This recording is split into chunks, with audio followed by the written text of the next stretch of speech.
Hi guys, welcome back to the Casual Watch Review channel.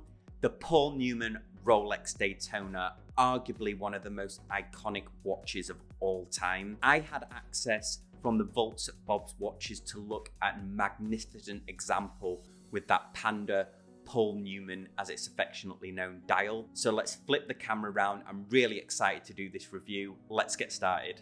I feel very lucky to be reviewing this watch. A big thanks to the guys for getting this out of the vault for me to have a look at. So this is one of those original Paul Newman, as it became affectionately known, Rolex Daytonas, and this is in the same dial configuration as that Paul Newman was, with the beige and then the black for the subdials. And this model comes from that first series, the 6239s, and these were produced between 1964 right through to 1976. This version we can clearly see is the steel version, but they were also available in a 14 and an 18 karat gold as well. Not being a particular expert in vintage Rolex Daytonas, I was really interested to find out that these early Daytonas, which ran on the caliber 722-1. This was actually a movement made by Valjoux, so it was a 17 jewel chronograph movement made by Valjoux. Let's just look at the case dimensions now. So it's a 36mm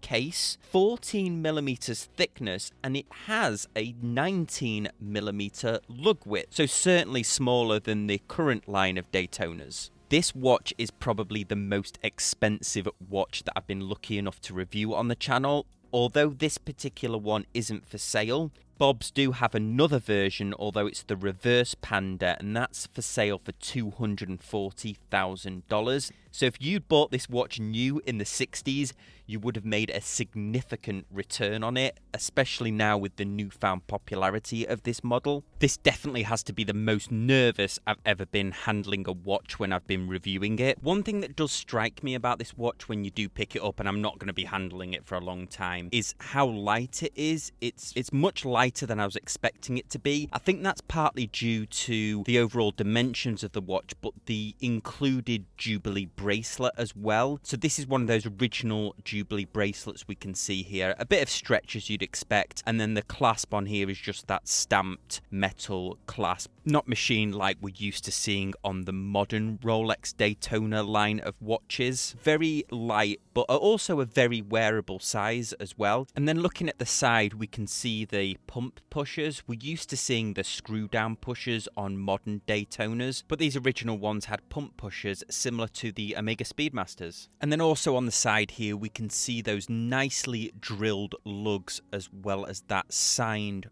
Rolex crown. I think this watch has definitely had a polishing over the years, but it's certainly not been over polished. These Daytonas had an acrylic crystal, and I believe that the condition of this, I imagine that this has been replaced. Also the sharpness of the numbers on the tachymeter, I imagine this has been refinished as well.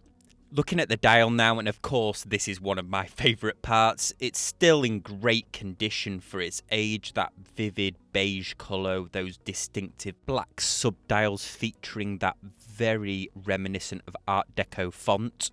I also like the red second track around the outside. Now these early versions featured Rolex Cosmograph and then Daytona on the dial, whereas subsequent models would use the Oyster case, so they would have Rolex Oyster written under Cosmograph at the top. That's one of the ways that you can check the models on these versions. I think it's worth spending a couple of minutes just talking about why these watches are so valuable and why there is a historical significance around this unusual exotic dial. Paul Newman, which this watch is affectionately nicknamed, was one of the most famous movie stars, and in October of 2017 his Rolex Daytona, a 1968 version, sold for just over 17 million, including the buyer's premium, and it sold after only 11 minutes of bidding. This set a new world record for the highest priced wristwatch that had ever been sold at auction. Prior to that, the most expensive Rolex that had been sold was in May that year for 5 million. So this unusual exotic dial design design was dubbed the Paul Newman in the 1980s because he was always seen wearing it. The watch was a gift from his wife, Joanna Woodward, and it was considered in the watch collecting community as the holy grail of Rolex Daytonas because it went missing. And ever since the 1980s, people have been searching for it. Where the watch had ended up, or the mystery was solved, when the current owner, a guy called James Cox, who was a former boyfriend of Paul Newman's daughter, Nell, bought the watch forward for auction. Now, he'd been given it by Paul Newman. The proceeds from this auction, James Cox gave part of the proceeds to the Nell Newman Foundation, which is a philanthropic organisation set up by Paul Newman's daughter. The time that Paul Newman gave this watch to James Cox,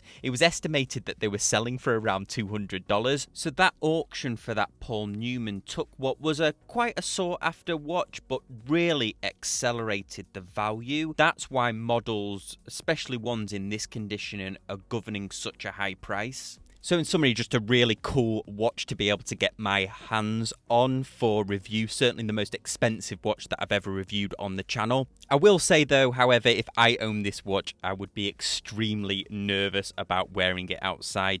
It would stay in a vault somewhere for an investment piece, but what a great investment. Gone up in value so much in its lifetime. Okay, let's flip the camera back round and go back to the studio. That was my review of the Paul Newman Rolex Daytona. So what did you think? If you had the money, would you spend $250,000 on that watch? Let me know in the comments section down below. If this is one of the first videos of mine that you're watching, I would love it if you hit that subscribe button and then the little bell icon so you're alerted when I upload again. I cover all horology subjects from affordable watches right through to the luxury timepieces like you've seen today.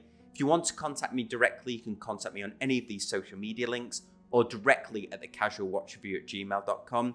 I really appreciate you watching and I will see you next time on the Casual Watch Review channel. Thanks guys, bye.